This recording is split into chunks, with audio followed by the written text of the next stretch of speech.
What's up, how's it hanging? How's it happen? You guys know this is Kevin from the Chord Progression Podcast, sponsored by Dark Fusion Systems, the best in your custom computer technology when it comes to building your custom PC, whether it's for gaming, streaming, creative, whatever you want, they got it for you. You want to know who supports them and uses them? Ryan Kirby from Fit for a King. Oh yeah. Get $100 off your entire build using the code CPPOD at checkout at darkfusionsystems.com. Link description of the podcast below. Thank you guys. They also got a new keyboard coming out. Go check it out. Now it's time for feature presentation. Third time's the charm. We've got this band out for a third time once again on a third record label. They keep climbing the ladder. It's Patrick and Hayden from the band, If Not For Me. Their brand new album, Everything You Want, comes out on March 29th. We dive deep into the creation of it, the meaning behind it, and just why these guys have such a high trajectory going forward and why they're going to take full advantage of it. Oh yeah. You guys ready? Let's go! Yeah. Well, ladies and gentlemen, boys and girls, listeners of the Chord Progression Podcast. This band has been on this podcast not once, not twice, but now thrice. No, it is not the band Thrice. It is something that we've had on a lot more consistently. From the first time we had them on, literally on Theoria Records with Ricky Armelino photobombing us in the back, or video bombing us in the back, to the second time we had him on last year, signing with In Vogue, and now literally continue to move up the chain with a signing to Thriller Records and a brand new album called Everything You Wanted coming out on March 29th. It is a pleasure to have these guys back, so please welcome Patrick and Hayden from the band If Not For Me back to the podcast. So gentlemen, welcome back. Hey, what's up, guys? It's good to be back. Thanks for having us. Hey. Dude, it is great to have you guys back. It's always good to have you guys back. I mean, when I saw the fact that you guys had, of course, had the new album coming out, but then you guys got signed to Thriller Records, I had to put in the request right away. I'm like, I have to get these guys back on here because it just makes sense. Every time you guys go to a new record label and keep increasing and getting to a bigger label, I have to bring you guys on. It's like tradition. We appreciate it. Yeah, we're always down, honestly. Oh, well, thank you very much. Well, I kind of want to start out with that right away because that is just such an amazing thing where, again, you guys had the first release out in Theoria, then you guys got picked up by In Vogue, and now your second full release going on Thriller Records, which is really starting to take stride in the scene with bands like Avoid, The Word Alive, Rain City Drive, Catch Your Breath. So you guys are definitely in good company. I know I'm even leaving out some bands there because I'm like, I know I've had a lot more on here, but some that are just not clicking my head. The Home Team, there's another one of them. Yeah. So such a sick band. Yeah, so what was this whole entire story like from you guys going from In Vogue to Thriller? Because again, just the fact that you guys have climbed these like record label like tiers consistently, this is something I haven't seen really ever.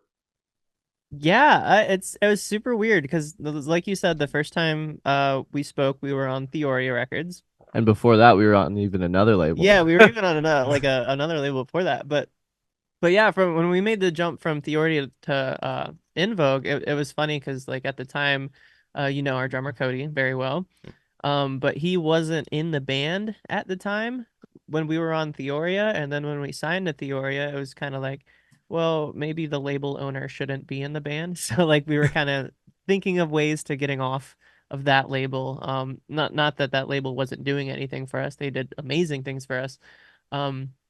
But yeah, and that's when we got with In Vogue, and it was amazing. And it's funny because like if you're not aware of, I'm sure some people probably aren't aware of like the structure of In Vogue and Thriller, but they're like partner labels now. And Thriller is like kind of the big sister label, like the In Vogue's the developmental label. So like we knew when we signed to In Vogue that like this was potentially going to be a possibility for down the road. But like here we are, like not even at album 1 with In Vogue, and they already was like, yeah, let's do this, and it came to us like maybe 2 or 3 days before we made the announcement. So like we were thrilled, like honestly, no pun intended. Yeah, pun intended. Absolutely pun intended. But yeah, it was crazy because when they came to us about it, like it was just so out of nowhere because we had a single coming out. They already made our assets with all like the In Vogue logo and like all that stuff on it. And then they're like, yep, you guys are on Thriller now. And we're like, okay. It just keep moving on up, guys. I mean, that's kind of the huge thing about it. I think the only other band I can really remember like recently that had moved from In Vogue to Thriller now off the top of my head was Dark Divine. And just another great band once again. I've had them on the podcast before too. Great guys, but it it really speaks not only volumes about just the fact that, like, you know, these, like, the labels between, of course, there's like sister labels between Thriller and In Vogue, the faith that they have within each other to continue to have that developmental side to get to Thriller, to really take it to the next step. But 100%. all of the, you know, trust and the stock they're putting in you guys, from basically, it's kind of like you guys moved on from, like, it felt like, what, maybe a year that you guys went from one label to the next. And it's, again, the full release still had already stuff for one label. And it's like, you know what? We're going to slap the other logo on there, and I hope you guys enjoy it. Yep. Yeah, it's good that you mentioned that, because like just ever since we started working with In Vogue, like the belief that they've had in us has always been very like prevalent. Like we could tell that they really care about us and want us to succeed. And you mentioned Dark Divine. It's like we met them right around when we were talking to In Vogue, and then that's right when they were making their In Vogue to Thriller jump. And so like me and Zach were talking to, I think it was their drummer. And he was just telling us like how good the In Vogue team is, how good the Thriller team is, how much bigger of like opportunities that they're gonna have like with that jump to Thriller and stuff like that. And so like us hearing that conversation when we're, you know, just thinking about, should we sign with In Vogue, should we not, blah blah blah. That was like really that put a lot of peace in mind, in my head at least. Just hearing like all the good things that he had to say about this team, and it's been showing, honestly. Yeah, definitely. I don't know. It's been more than I think any of us have expected that we've got out and got out of the relationship, and I don't know. Everything has been awesome, so we can't complain at all. I mean, I couldn't see how you could complain. And thinking about just take a look at the company that you guys are keeping too, in terms of working with Thriller and what Thriller's been able to do with a lot of the bands that have been that are on their roster. I'm gonna remove for this one specifically Rain City Drive and The Word Alive, because they were more established at the time of the signing. Not taking away from whatever they've done, but I'm just trying to keep more consistent with the bands that, you know, have come onto Thriller that were in a very similar spot that you were. Of course, one of my favorites is Avoid, and seeing where they kind of came from and are touring consistently with bands like Fit for a King, Devil Wears Prada, Wage War, and creating these massive shows. Go to Catch Your Breath as well. I mean, I remember seeing him play with Until I Wake and Dark Divine opening for them early last year. Yeah. And they've gone to play with, I mean, they've toured with From Ashes to New and The Word Alive. They've toured with Memphis May Fire and Atreyu. They were opening support for a stadium arena run with Falling in Reverse and Ice Nine Kills and Sorry to Prevail. Yeah. And now they're going to be touring, opening for Breaking Benjamin. I could keep going. That's so crazy. Yeah, I can even keep going. You've got, you know, like the home team, and you have Honey Revenge in there as well, still mixing it all together. Really still bringing up a lot of like positivity in what they're doing. Honey Revenge going out recently with Meet Me at the Altar. Then Dark Divine, now they're going on tour with Black Veil Brides. There is so much stock Thriller's putting into these bands, and it's paying off. And it's like, you guys are now in that position to take that and rise with it once again. So it gives me a lot of hype internally to think, who could you guys be going out with now? Who could you guys be supporting, really getting that growth behind? We're so stoked about it. And and like you mentioned all those bands, and it's crazy because just as music fans, like Thriller is like, they're crushing it. Like they have some of our favorite bands, like especially newer bands in the scene right now. And so to be able to join that roster and kind of see like what the future holds for us, it's just super exciting. Yeah. It is insanely exciting. And again, it's just insane just thinking about just how the trajectory of If Not For Me has gone, the consistent increase you guys have gone on. And it just seems like now with the move to Thriller, it's like, you know, you guys traded in, you know, like a really nice car for a freaking race car, and are going to be going 100 times faster just because you're able to. And now I'm going to be driving along the street, and you guys are going to pass me. I'm just be like, well, there goes If Not For Me. And they're going to keep going and going and going. Shit, I lost them. They're way too far ahead of me now. Shit. We appreciate that a lot. That's what Nick Moore said when he let us know like that we were going to make the jump. He was like, I hope you guys are ready, because like, let's go. Like it's happening. So now, just because we kind of had looked at, you know, the other bands that are on Thriller, just kind of seeing who they've been able to tour with and how they've been able to build up, let me ask you guys that same question. Now that you guys are on Thriller, now it seems like there's going to be potential for more opportunities to come your way. What bands are the bands that you potentially want to go out and tour with? Whether it's to do something with your label mates, or whether it's something to do that, you know, just bands that you think you may have never been able to tour with, but now it's a legitimate possibility that could happen not only this year, but maybe even next year. Yeah, that's a good question. You wanna start? Yeah, sure. I definitely have some in mind for this. Yeah, as far as like label mate bands now, which is again, like you guys have touched on already, a very stacked lineup of bands. And I don't know if I'm just biased, but like I don't know, there's some of my favorite bands in the industry right now, especially in the modern like metalcore, like I don't even know what to call it, but they're awesome. And if I got to pick out of those, definitely like Catch Your Breath. I really like Honey Revenge, so the genre would be a little, maybe weird. I don't know, but I'd tour with Honey Revenge in a heartbeat. yeah, yeah, I absolutely. love that band. The home team is sick. Rain City Drive, I think, is pretty realistic and also awesome. But like on a infinite possibility realm, definitely Bring Me the Horizon, I Prevail, are definitely like dream bands to tour with. Yeah, I think he took both of mine. But yeah, like Hayden said, it's like I'm pretty much. Well, I shouldn't even say pretty much. Like literally any band on our Thriller roster, I would be thrilled to go out with because Pun intended. I keep saying that. But because they're all just so sick, and like I said earlier, as a fan, like I'm actual fans of that whole roster. Yeah. So I'd go out with any of them in a heartbeat. And also of course Bring Me, I Prevail. One that I would throw in there that's really important to me is Under Oath because that's just a band that I grew up listening to and that shaped a lot of my musical taste. And like if we're thinking even bigger than that, I'd say Killswitch Engage because like that's once again just a band that's really important to me. And I'm just kind of thinking about that now. I could really see Under Oath as a huge possibility in this end. I'd jump on that so fast, dude. Like Say yes. I'm just kidding. I would. That'd be so surreal to tell, like 15-year-old Patty that you're like, yo, you're gonna tour with Under Oath. Yeah.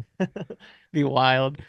But I think really where the idea for me thinking that's an absolute possibility comes from is, and I got to use them as an example specifically, is Catch Your Breath. Just given the fact of just taking a look at where they've been able to go from a much heavier, like a little bit of a heavier side and a little bit of times more manic side, touring with Ice Kills and Falling in Reverse and having Stars Prevail on that bill as well, to staying more in that, consistent metalcore stream. Atreyu, Memphis May Fire, going a little bit on a little bit more of the, it's like, I would say a little more of the experimental side. You got From Ashes to New in there. Then also now what they're going to be doing with Breaking Benjamin and Daughtry. And then Imminence afterwards as well. It's just like, just seeing what they've been able to do and just seeing kind of, especially on the new album, how some of the songs with that sound can kind of really work together. It gives you guys such this variability in what you're going to be able to do and who you're going to be able to tour with and be able to create those moments and create those live experiences that people are going to go to and really enjoy and be able to flow from one band to the next and not feel like you're going to be pigeonholed into one specific style, one specific genre.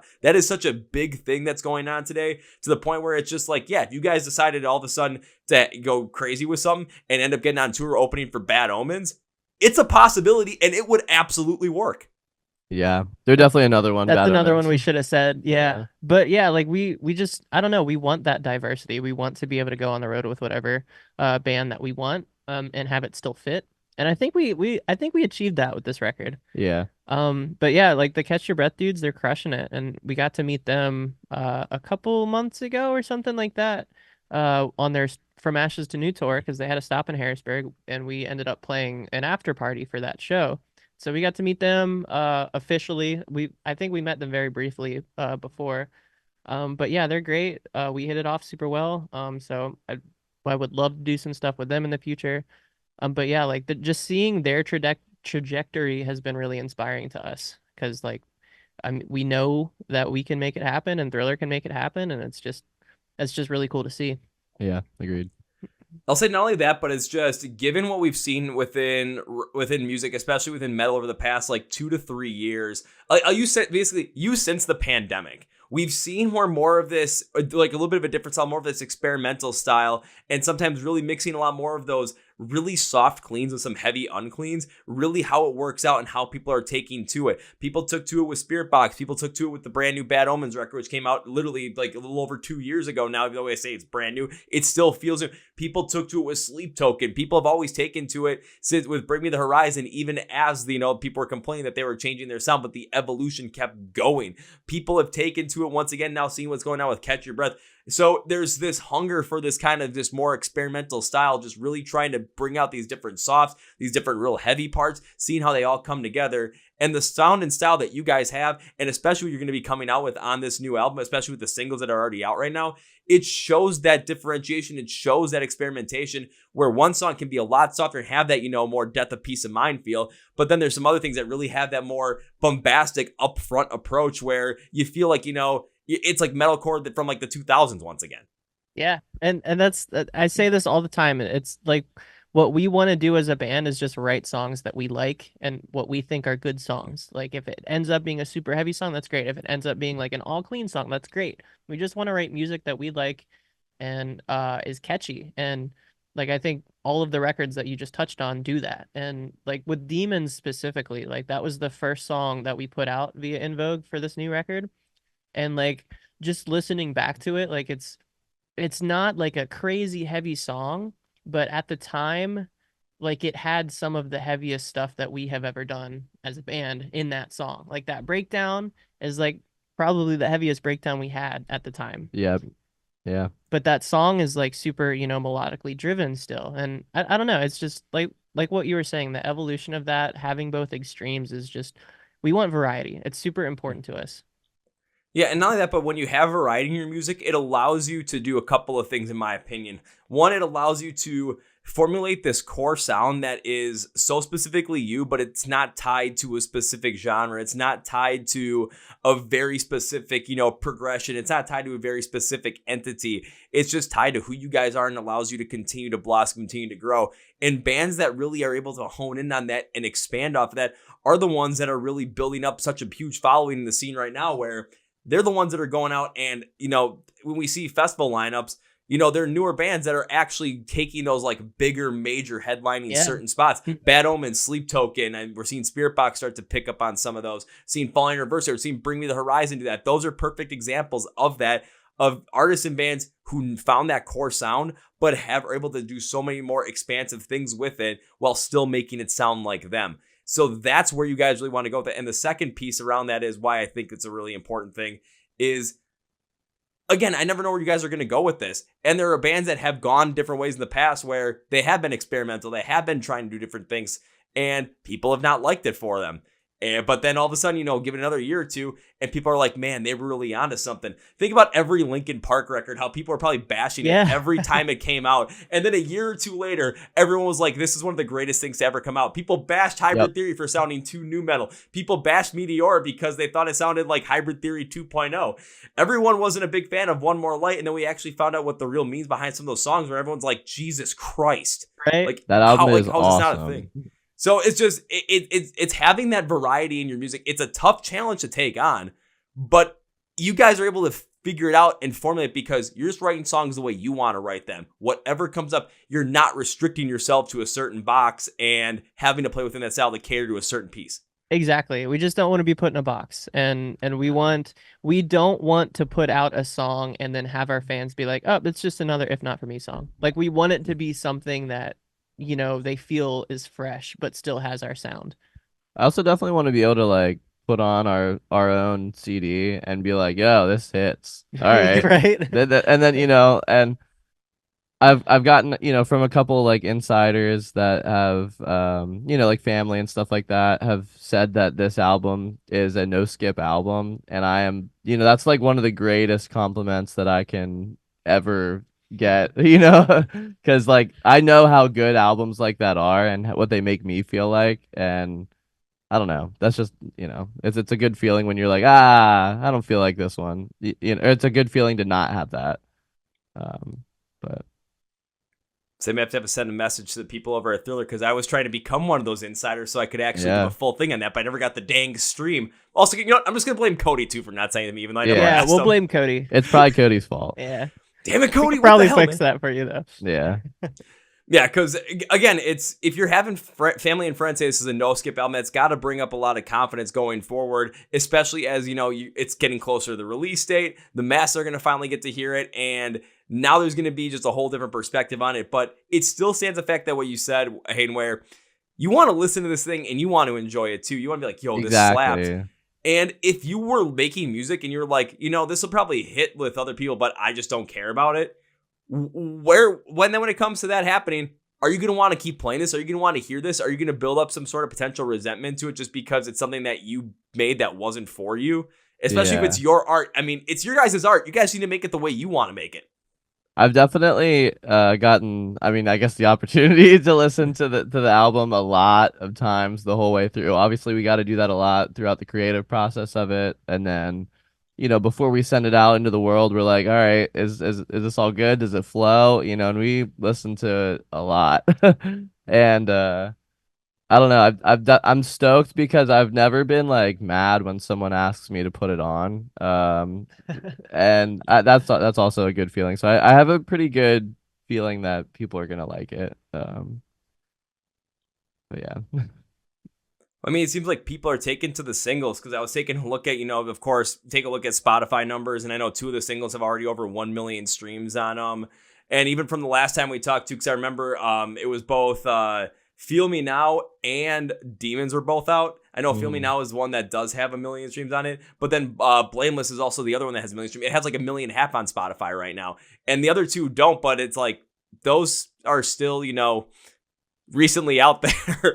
So they might not get that big push. But again, just seeing the fact that push is happening and people are really taking to this music and really listening to it and listening to it consistently, it does speak volumes to the fact that you guys are definitely on the right path. You guys are doing the right thing. And if you guys weren't doing the right thing, then again, take a look at the whole record label thing. Then you wouldn't have climbed from one record to Theoria to In Vogue to Thriller in that quick of a time span. Yeah, it's just cool to see that belief in us, and the feedback that we've gotten from the singles has just been like unreal, like overwhelming in the best way, honestly. Like people are just blowing them up, and it's just so cool. It's a really surreal thing. Yeah. Ditto. Has there been any piece of feedback from the singles that have just like been like the most highlight piece of, reaction that you could have gotten from one of the singles? Just something stand out in your heads? Just the best part to me is when I hear from people that like they really related to a song or that the song did something for them.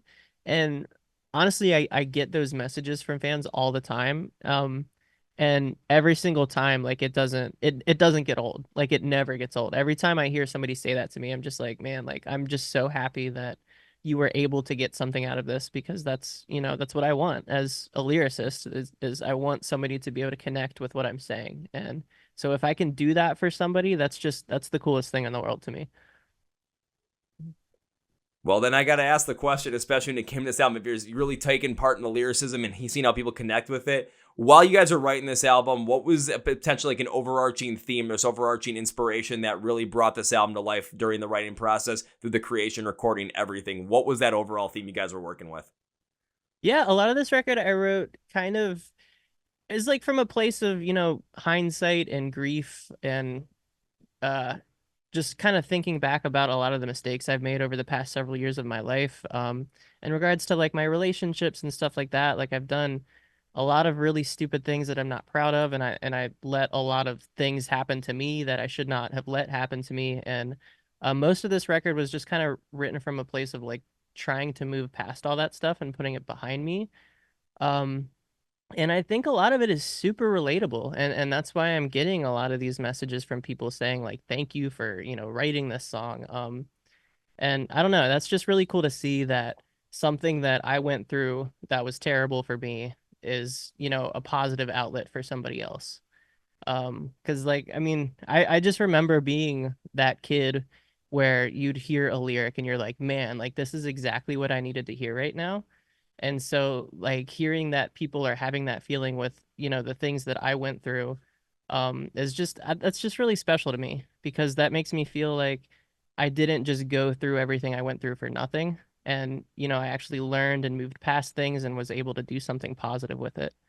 But yeah, a lot of the record is just written from, me trying to figure myself out And I think that's where the name comes from as well. Like everything you wanted, it's kind of like my pursuit to figure out like what I actually want in life and what I need to do differently, who I want to be and who I don't want to be. And then it also has, kind of like a sarcastic play on it, like I hope you got everything you wanted kind of attitude to it. But yeah, that's mainly what the whole record's about. Well, I mean, kind of that sarcastic attitude of telling someone, I hope you got everything you want out of it in a different capacity, especially because I resonated more with it, not necessarily with the mistakes that, especially from past relationships, past histories, just with other people, mistakes that I made. But I resonate more on the second part of that you brought up, where resonating on the side of stuff that I let people do to me that I didn't actually stand up for myself for, whether it was just because, I thought there was a potential for a relationship that was going to happen, that if I did this or I just let this happen, that if I didn't stand up for myself, that would end up becoming a bigger piece where it's like, okay, now you're kind of showing your worth in a different way, but it's in a twisted way. And actually having that happen consistently all throughout when I was in college and then finally breaking away from that and literally having that moment of, I hope you got everything you wanted out of this, all the manipulation, all the lies, all of the just bad times, all of just the things you put me through, just because you wanted to keep me around as that, like, if all else fails, I still got this guy that I can always fall back on when I'm, old and just kind of give up at that standpoint. Yeah, I kind of hope you got everything you want. Yeah, Hayden's got, like, yeah, I can see that. I feel like you always explain the meaning behind the songs way better than I ever can. Yeah. Because, like, everything you just said is just, it's exactly, what I wrote these songs about. And I don't know, it's always great to hear, like, your take on them because you just always have, like, the best take on what I'm trying to say because I'm terrible at, like, explaining what I mean sometimes. And so to like hear you lay it out so perfectly is just like I feel like I did my job. Yeah, because I had to look at my take for like when I run through the titular song, Everything You Wanted, like that was the meaning I took from it because it literally felt just like that. And how many times in life have we had people that we just let like got away with stuff just because we're like, oh, maybe they're going to do better next time, or we're more of a forgiving person, or it's because we have a hope for the future and it's just like, if we let this happen, we're going to put ourselves in a better position for that future. And it just keeps putting us worse and worse and worse until we finally stand up for ourselves. And it's like that other person, when we finally stand up for ourselves and break away, they want us, they come crawling back. They want us back because they don't want to lose out on that safety net that they created. And at that same standpoint, it's like, well, you kind of took everything from me at that standpoint. So I hope this is everything you wanted. Yeah, absolutely. I just think it's such a relatable thing. And, relationships are super messy. They're super hard. And I don't know. I just feel like this is something that everybody deals with at some point in their life to an extent. So it's just, I don't know. I'm just really happy that people that have been in these situations are like grasping onto these lyrics and, getting something positive out of it. Well, it's even like, everything they wanted. Yeah. Yeah. It's you're gonna give them everything they wanted for sure. But I was gonna say when it really comes down to it, it's not only with the lyricism that you're writing it with, because even if it's like, okay, you're trying to explain where the theme came from, and even if for some reason I come off here and just like go nuts with it, it's like, okay, that's what it's about. That's totally what we got, and I explained it better. But it's when you're writing those lyrics, when you're writing from that emotional place and you're really living within that, you're kind of going through that once again. You're putting it on paper, you're putting it on track, and you're really letting that emotion out. That's where the people are going to connect with it so that we can take our own experiences and really follow along suit with it. Then when it comes from the rest of how the composition of the song is, how the instrumental backing really drives that whole emotion forward, because it gives that tangible feeling to an emotion when you're trying to explain, what does love feel like? What does hate feel like? What does anger feel like? Sometimes it's kind of hard to explain it, but you say, listen to this song, and just what you feel when you listen to this song is going to bring up that emotion. That's what you guys are doing. Your story, you might not be able to explain it, but your storytelling through emotion, just given what you guys are able to do with your God-given talents. I'm really glad you mentioned that, actually, because like one of the questions we get all the time, for me specifically, is like, how do you write the songs? Like, does it start with lyrics? Does it start, like, what does it start with? And for me, it's almost always like the instrumental. And then, like we sit in a room with the instrumental and we kind of hum out melodies and stuff like that. And when I start to put lyrics into it, I like to just really sit there and think about, like, what does this instrumentation and melody like make me feel? And that's when those words start to come out. So like so like you said, it's not only about the lyrics, it's about like what every sound on this record is making you feel and how that drives it along. And it's funny because like every time we drop a single, we have like a Discord chat, and I'll see somebody in the Discord be like, "Yo, like, what did you mean by, this right here?" And then I'll see somebody else in the Discord be like, "Oh, I got this out of it." And it's usually like, and I'm just like, "Yeah, what he said," because it's like usually exactly what I was trying to convey. Yeah. Oh, I don't know, it always cracks me up.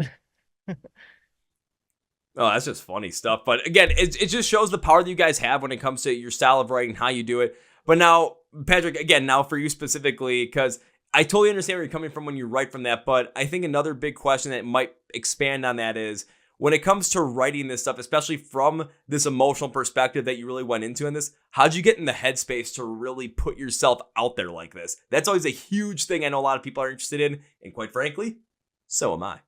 Yeah, that's a very it's a tough one to answer because it really depends on like what kind of state I'm in at the time. Usually Pennsylvania, sometimes Michigan. But God.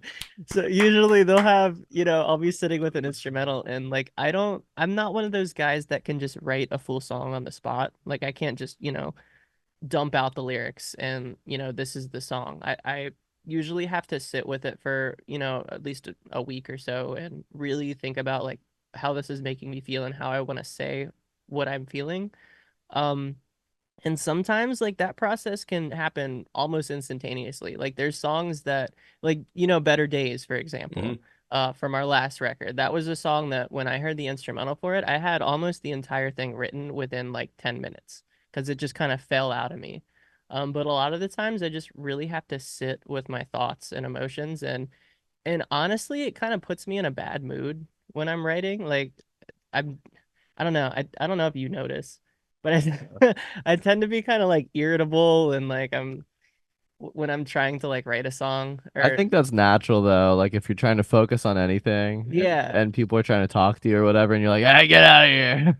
But yeah, Working on this. when I like write stuff like this, a lot of the times it puts me in like a weird mood. Um, and I think that's just kind of the emotions like manifesting and like making myself relive certain things that I don't necessarily want to relive. But like after, the song's out and people are hearing it and people are reacting positively to it, like all that kind of stuff goes away and I'm like, yes. But yeah, it's funny because it's a very volatile thing to kind of put yourself out there, especially if it's something that's really personal to you. So I don't know, it definitely puts me in a really weird headspace when we're, doing, the creation portion of it. But at the same time, that's kind of the beauty of it in two capacities. One, you get to really let yourself go in these moments and really get back into those emotions to really create something that's not only going to connect with you and really make you maybe even further understand what you went through, understand the topic at hand, and even potentially be that healing piece because music and art is so healing, especially not only to the creators, but to those listening. But at the same time, now I lost my train of thought on that one. Shit. No, you're good. I completely, but it was like the second piece of it is, I got it. When you're writing lyrics and you're really putting this out and you're afraid to put yourself out there in a certain capacity, especially as artists and then lyricists, poets, they do this all the time. Use metaphors because as you use metaphors, you're creating this overall arching guide to the emotion, but you're not giving out the uber specifics of what you're trying to portray because yes, if you gave the specifics, two things can happen. One, unless someone went through the exact same thing, they're going to have a much harder time relating. Secondly, it's going to potentially just, be so specific where people are going to be like, you know what, I'm out of here. It's too much. And then with you guys, it could be something you don't want to dive into, but metaphorically, it allows that emotion to keep driving forward. It allows us to continue to follow and put our own selves into the song. And then we follow along with it and we recognize things on our own end because you're able to capture the overall emotional flow from start to finish so well. Yeah, I think it can come across as very like inauthentic or like kind of tacky if you're like, putting every little detail into a song. Like you have to kind of have some room in there for the audience to get what they need out of it. I was gonna say something else. Now I lost my train of thought. Oh no. I was just going up the techno train. But yeah, that's just super important because like to connect with an audience the way that I want to, like there has to be like the audience has to feel like it's real. Like they have to feel the emotion and feel the story and all that kind of stuff. And it has to come across as real. So like when you're writing from a place where like the things that you're talking about are real and you did experience, I think that goes a long way. Um, but like I said, it's also good to, leave enough interpretation there to let the audience get what they need to get out of it. So there's kind of like there's a balance between, laying it out exactly and having a little bit of artsiness to it where the audience has to interpret things certain ways. And I think it's totally okay if somebody gets something out of these songs that like wasn't 100% what I intended. Like I think that's It's almost better sometimes. yeah, it's almost better sometimes because that's what art is. Like art is a very subjective thing. And if somebody hears something that they needed but isn't necessarily what I needed, that's totally cool. And I think that's just a really important thing. Oh, I would have to agree. But not only when it comes to lyrics, but when it came to writing the whole entire instrumental composition behind this album, behind all those songs, of course, because they do vary, you guys don't sit in one singular box. How'd you guys come up with this overall? Like, what was the overall inspiration when it came to writing out all the instrumentals, the backing, and the programming? How did that all come about? So this is actually going to go back to our first interview. All the way back we go. Yeah, for this album, and this started before we signed with In Vogue and Thriller. We we put out Eulogy, and we did that basically all in house. We wrote that ourselves. We recorded it with Carson and Grant from Atrium Audio, who are awesome guys. But this one we wanted to get a lot more input and creative collaboration with other producers and stuff. So we made it a goal for this full length for us to write with basically as many other people and songwriters and people that we look up to that we can. So that one of those was Ricky Armelino. So while we were on that podcast with you last time, we were writing "Feel Me Now." And we did that with a bunch of other people. John Eberhardt, who writes for I Prevail and Conquer Divide and Sleeping with Sirens. Kurt Martin, he writes for Catch Your Breath, Echo, yeah, Tilla, a lot of cool stuff. We did a co-write with Carson and Grant as well. So, coming from the last album, which is actually Everything You Wanted. And yeah, we just wanted to do that more for instrumental and stuff, and a little bit of vocal writing too. But we just wanted to overall collaborate with more people on this. Yeah, we just wanted as many ideas as we could possibly have, and we wanted to work with people that we look up to because we know that they have a lot of the ideas that we want, but might not necessarily think of like on our own on the spot. If that makes sense. I don't know. Is that a good way to put it? Yeah. And sometimes, there's something that we're thinking that other people have more experience putting together, I guess, if that makes any sense too. Like for a lot of the programming stuff, like we have the ability to do that ourselves, but there's some stuff, I don't know, it just comes easier when you're sitting in a room with another person collaborating over it. And that, they have like let's say the sample library that you don't have, and they're sifting through and you're like, yes, that one, that's, I don't know. I like to say this a lot, but when you have like, especially, four guys wrote four guys wrote Eulogy. And if you can get four guys on the same page, chances are like the songs are pretty good. But if you can get five or more, like everyone in the room stoked on a song and every part of it, the chances are that I think that's gonna, be a better end product. Yeah, I think more than anything, we just wanted to push our boundaries beyond what we've ever done before, and part of that was just bringing in as many outside influences as we can. Yep. And it worked. I mean, I would say so from the singles, it definitely worked. And it goes back and speaks to just kind of what you guys were trying to achieve with this overall album, where you guys want to just do what you guys want to do. You guys want to make the music you want to make, and you wanted to expand on that overall sound, again, while keeping that core intact, where it's like, we know that it's not like, oh, this is definitely an If Not For Me song. It's the same thing over and over again. It's like, no, we know this is If Not For Me, but the question is what kind of style is it going? Where's the difference? Where's the flow overall going to go? And if you're going to be working and co-writing with a couple other people as well, just on different songs, different aspects of each singular song, you're going to get these different ideas. You're going to get these different pieces that can put in there that are going to amplify exactly what you were trying to portray, the emotion, the flow, everything about that. That's not going to be found if you guys are just doing this by yourselves. So pretty soon I'm like going to be thinking, by the time the next If Not For Me album comes out, you guys will end up also working with someone like Joey Sturgis, and I'm not even going to be surprised that it's happening. We'd work with him. Yeah. We'd be down. Yeah.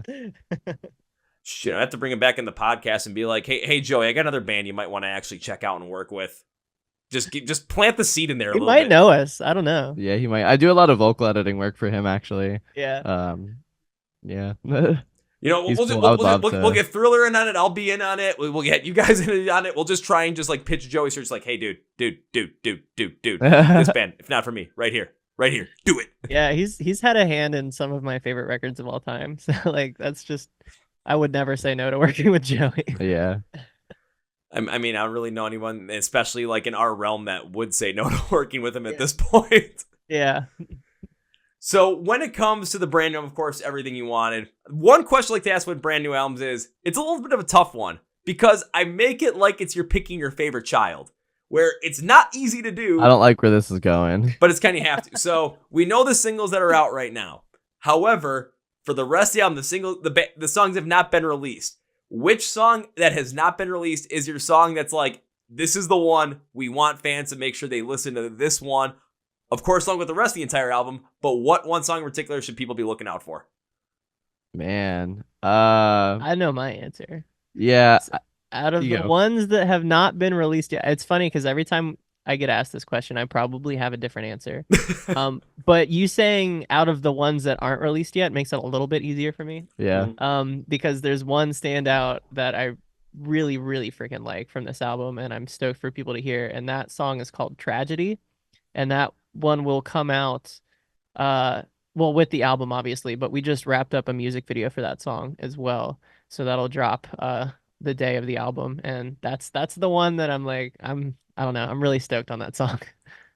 Yeah, that again, it is kind of like picking your favorite child. I have listened to this album through a lot, and there isn't any songs where I'm just like, I don't like this. But out of the ones that will just come out with the album, I like Tragedy a lot.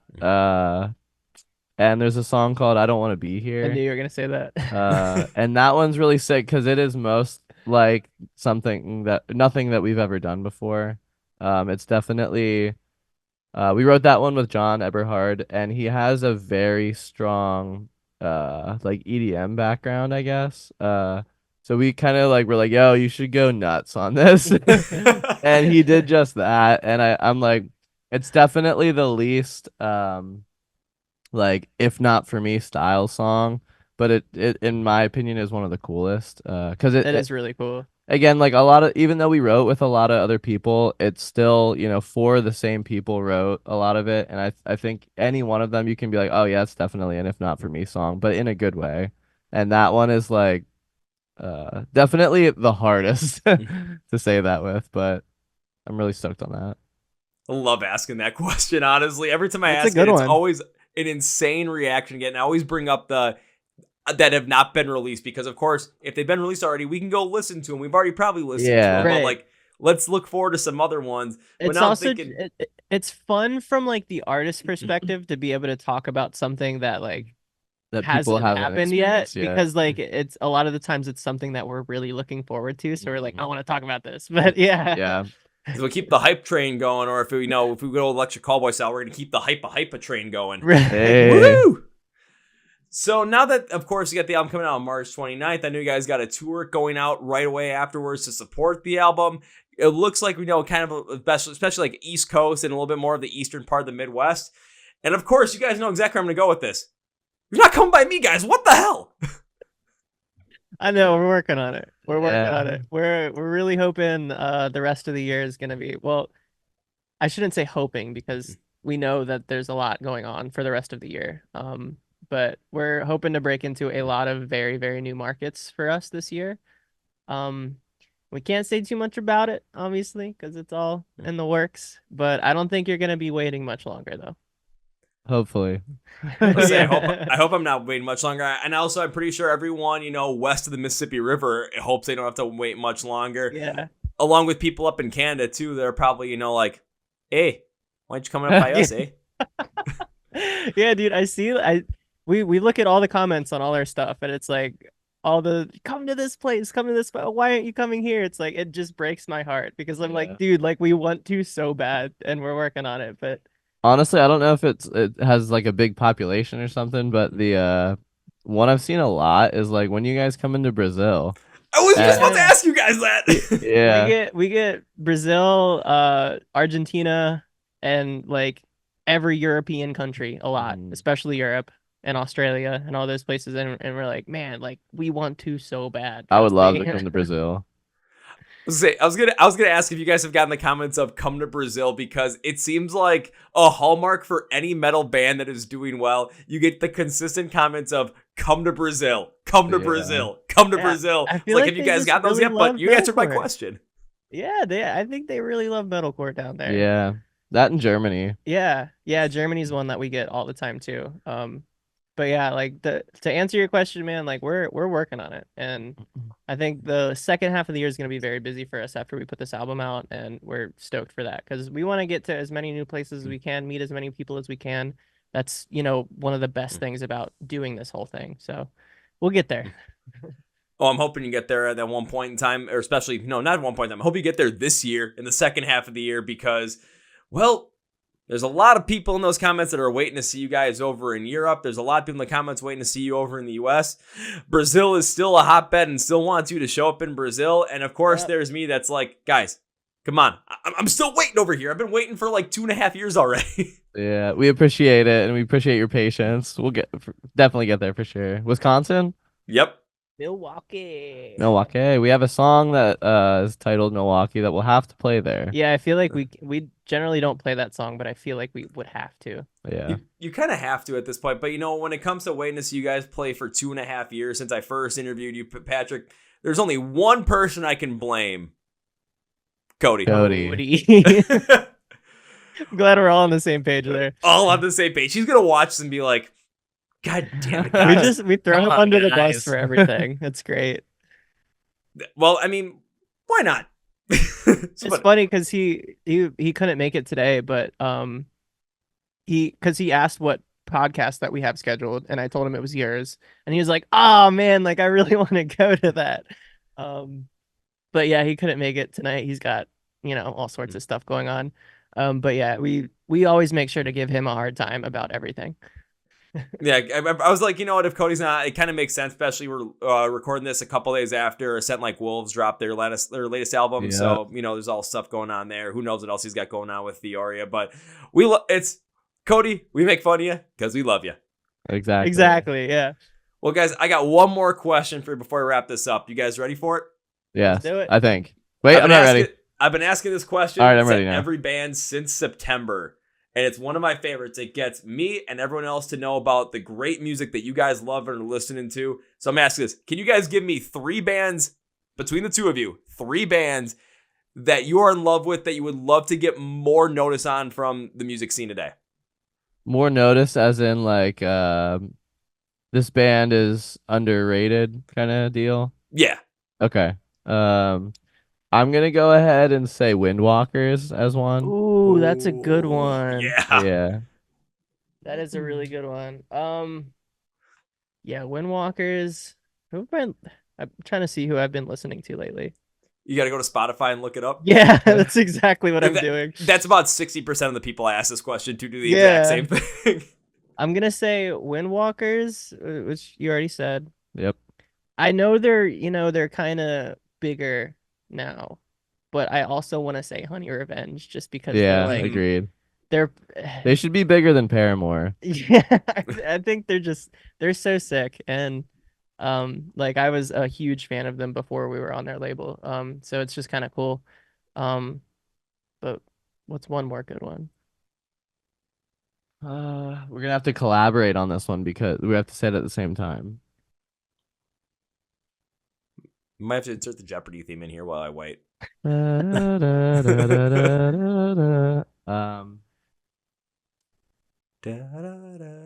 that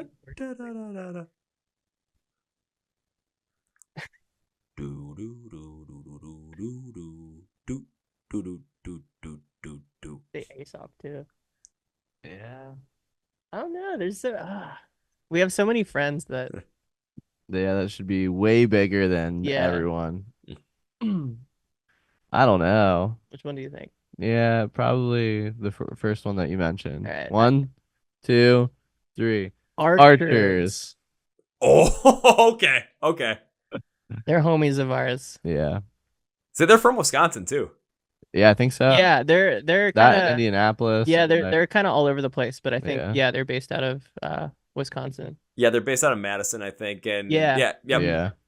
So remember they had there was the last show they played in 2023 was a hometown show, and I think I was gonna go to it, but it was the same night as From Ashes to New, Word Alive, Catch Your Breath, and Echo in Milwaukee. And I was like, that was a good I ain't show missing on it From Ashes to New.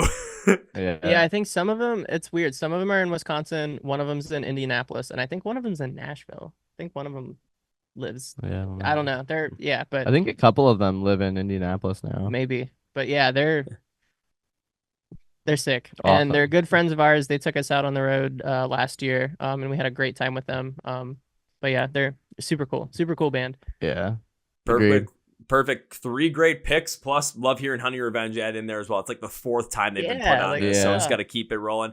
Well, gentlemen, as we bring this podcast to its conclusion, and Hayden keeps singing, one thing I like to do is give my guests, which is both of you guys, a chance to say whatever you want to say. Plug, we're going to plug. Promote, we're going to promote at the end of the episode. So, my friends, the floor is yours.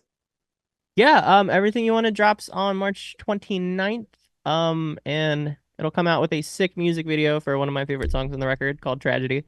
And yeah, then we're gonna be on tour for like a couple weeks promoting that record. Tickets for all of that stuff are in, the links in our bio. We have our link tree, and there's a tab on it for tour dates and tickets and all that kind of stuff. So if you're interested in coming and hanging out with us, definitely swing by there. We also have our Discord. There's a lot of stuff in our link tree, actually. We're running a contest right now. All our social medias are in there. Yeah, our contest, all you have to do is do little actions like, pre-save something or, share with a friend, that kind of stuff, and you're entered to win a bunch of really cool stuff from the record. And yeah, that's probably it. Pre-order Everything You Wanted if you haven't already. Anything else? No, you covered all the bases. Well, Patty covered all the bases. Stoked. I'll say now it's time for me to round third, head this one home. So 3 things close this podcast out. First things first, Everything You Wanted by If Not For Me, again, out on March 29th with a badass music video coming out the day of the album release. So that's going to be my reaction song for the week that week. Absolutely. Hey. I ain't messing around with that at all. However, when it comes to making sure that you're following along with If Not For Me, everything they got, pre-saving the album, getting some merch, and make sure you know when they're going to be playing live near you. Go to the description of the podcast, which says Find If Not For Me online. Links, labels for everything going to be there, including the link tree as well. So I'm doing everything here. I'm going to be your own personal Google at this point. Call me Google Kevin, Google Podcast, whatever. I don't care. But all that's going to be down there for you. All you got to do is click the link and go. I'm doing all the hard work. Come on, cut me some slack. You are. It's like leading a horse to water. All you got to do is drink, baby. Ooh, yeah. Now it's time for number 2. This is your guys' 3rd time on the podcast, which is absolutely insane.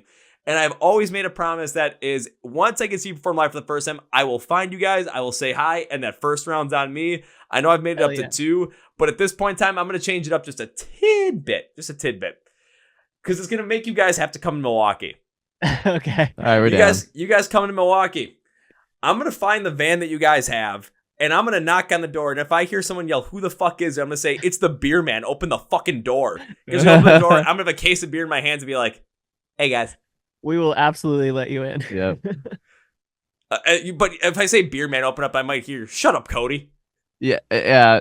You can get Cody's attention by calling yourself the beer man or telling him who you actually are too.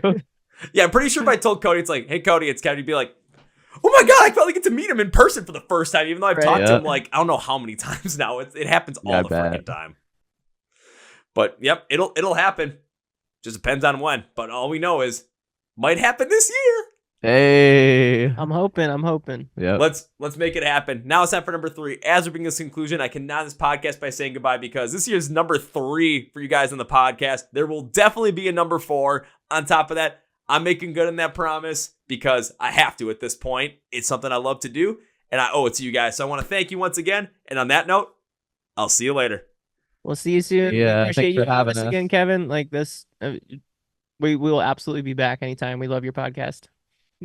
Yes. Woo! Well, folks, this is my interview with Patrick and Hayden for the band If Not For Me. And now it's time for Kevin's final thought. First off, Cody, we missed you on this one, man. Cody is a drummer If Not For Me. And you saw him on the podcast with Theory Records, with Ascent Like Wolves. He was on the previous one with If Not For Me, and just a good friend of ours. So I always love having him on. But man, we missed him today. However, this is still a great one. So now it's time for my real final thought. So really, where I want to dive into this is just take a look at the trajectory that If Not For Me has been on. When we first heard him back in 2021, late in 2021, they were on Theory Records with Mr. Cody Frayne and really starting to get that development climb. Then they signed with In Vogue, and then less than a year later, they get moved up to Thriller Records. Now, again, we talk about the great things that Thriller's got going on. They're becoming a much larger powerhouse in the scene. I mean, again, Avoid, Catch Your Breath, Dark Divine, Honey Revenge, The Home Team, Rain City Drive, The Ward Alive. And of course, If Not For Me, I think I'm missing one more though. But it's just insane just seeing how a band like this has risen like this in terms of getting the support behind them, getting this notoriety behind them, and what they're going to be able to do with this album where they play in the heavy, they play in the soft, they create these different ways. And what they did on this album overall, especially listening to the singles, you can already tell it, is they took what they wanted to be in their sound and they decided to mix it with everything they could that they wanted to, that they felt like was going to work right. And they're giving you an experience on this thing. They're giving you an overall emotional experience to really dive into, to look back at life and remember all the times when, especially on my perspective, when you didn't do something and just because, you were hoping that something, was going to happen with somebody else. Maybe you just didn't stand up for yourself and how bad of a position it put you in. And you look back and tell that person, when you stood up for yourself, I hope you got everything you wanted. It really speaks to a lot of the things that a lot of us have gone through, and I'm a big fan of it because I've gone through it myself as well. So I think they did a fantastic job, especially on the singles. I cannot wait for the rest of the album to come out, and I know you can't either. So make sure you go search for the podcast below where it says find, If Not For Me online, links, labels for everything to follow along with them, to pre-save the album, to go see them play live, and when they hopefully tour the rest of the U.S. later in the year, that's what we're hoping for. Go and see them. Also, make sure you subscribe to the Chord Progression Podcast right down here on YouTube. You can also hit the follow button or subscribe on Apple Podcasts and Spotify. Also, like the episode as well to help push the algorithm. You go subscribe to the podcast, too, to follow us on Facebook, Twitter, and Instagram. So you make sure you got in the know about all this other great stuff coming up as well. Thank you guys once again. I really appreciate it. This is fantastic. I'm always going to support these guys. And on that note, that's going to be it for me, guys. Thank you guys for watching and listening to the Chord Progression Podcast. My name is Kevin, and you guys know how I end every single one of those big, healthy, and hearty. See ya!